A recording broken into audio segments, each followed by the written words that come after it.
How's it going, everybody? It's your boy, Mark D. That's right, it's me, Mark D, and it is day 49 of the 75 hard challenge. And it's a beautiful evening. Today was a scorcher here in BC. We had a really, really nice day. It's nice going to the park. I want to send a special shout out to Nelan and Wampa, two of my friends who I was hoping to see this afternoon. It was so hot out that after the park, I was like exhausted just from laying around in the sun. And I slept for an hour and a half so heavily, maybe more like an hour. I don't actually know how long I was out, to be honest, but I couldn't move. Now I'm out here on my second exercise, walking, and I'm talking to a camera and wondering what to say tonight. So here's some thoughts I have in general. I hear you, everybody. I hear you that this damn lockdown's taking a long time and it's taking a toll on you. I hear that it's hard. I don't know what else to offer you.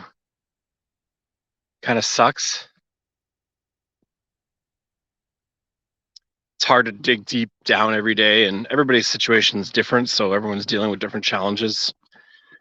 Friends today talked about specific situations going on that you can't solve immediately, and because it's a pandemic, it's a little bit differently, and it weighs on your mind, and it's like a constant weight. And that was a really great perspective for me today. Hearing that really gave me some perspective because it made me grateful that right now there's not a great weight on my shoulders other than the constant nagging of pandemic life. So I feel fortunate that way.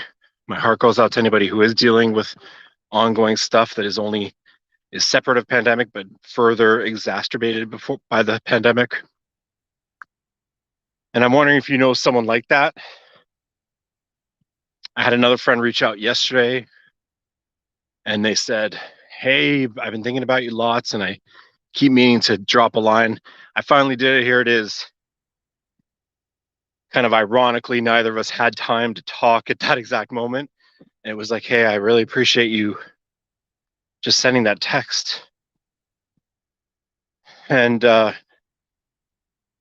think about all the different situations and I just really wonder how we can support each other and how we can support ourselves. And those two situations made me kind of reflect a little bit more on self-leadership and what I've been talking about from the 3 books I've been reading. And I just ask you, I ask you, like, what more can you do? What can you do specifically? Not just any person, not role, you listening, whether it's live or on a replay. And I'm curious if anybody has space for it, even like the space to evaluate what you could do differently for yourself and what you could do differently in the way you're approaching stuff. Yeah, the fucking lockdown's a fucking piece of shit. Excuse my language. But frankly, I think we all feel that way. And I keep hearing, "I've had enough. I'm just so done with it." And I think we can all associate with that. And I know we can associate with that. And I feel for you. I feel for you. So what are you going to do? What are we going to do? What are you going to do? Everybody has a different answer to that question. And you have to look into your heart and look into your mind and feel what that answer is for you. What are you going to do? Some people will hold tight, pray the vaccines work, the numbers change, pray the lockdown measures don't go further, hope. Some people will review all the good things that have come out of this. Hanging out with your kids more might have been a benefit, might have worked for you more. We found that. Our other family that we talked to today, they found that as well. So what are you going to do? I definitely see in my feed that some people Want to fight lockdowns? Is that the right answer? I don't know what the right answer is. Everybody's going to have a different view and different perspective. Personally, I think that you can still follow the rules and you should do your best.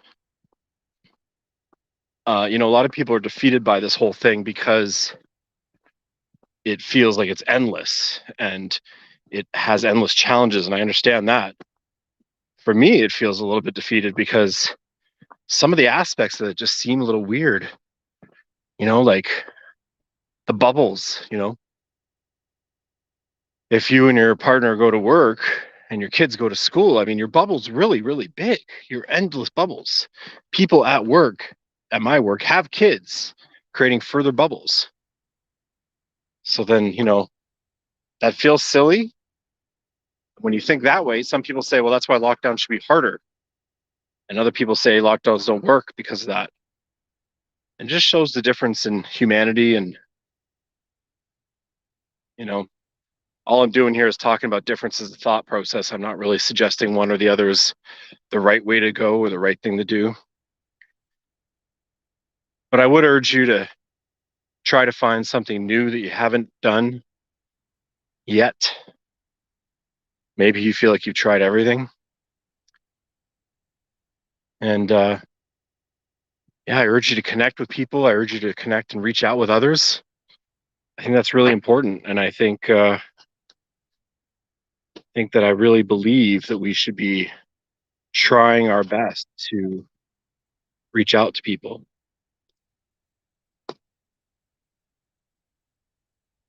Jacob, I hear your comments there. I'm just seeing them now.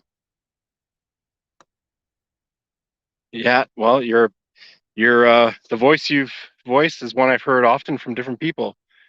So that makes sense to me that people might feel that way.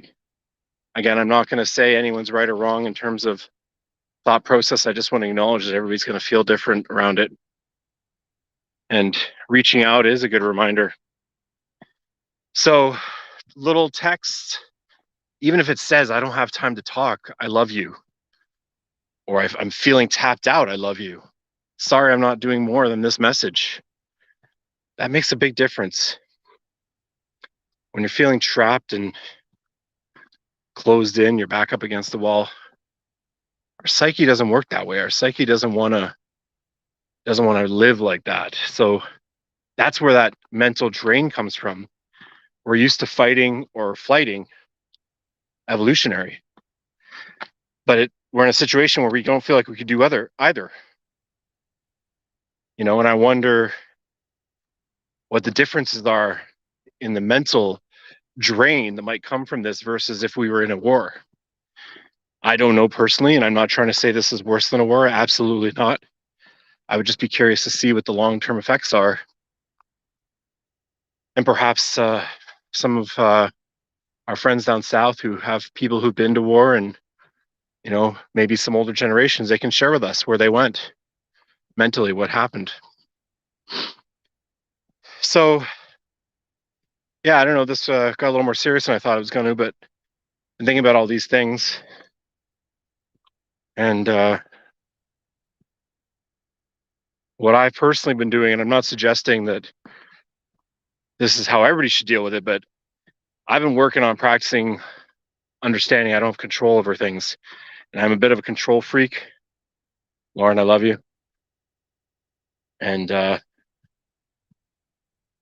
letting go, letting go is definitely something I've been practicing.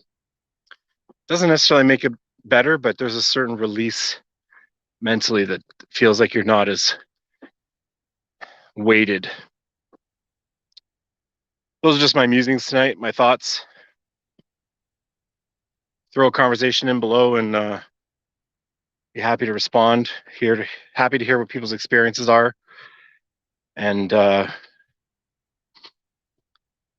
put a line that says I'm in. Say I'm in if you'd like a little message just saying hi in a DM private message. And I'd be happy to send you a little virtual hug, Hello, how you doing? Anyway, you know who I am. I'm Mark D, and sending my love and hoping that you're doing okay, helping myself to remember that other people are being challenged. I love all of you. Have a great day.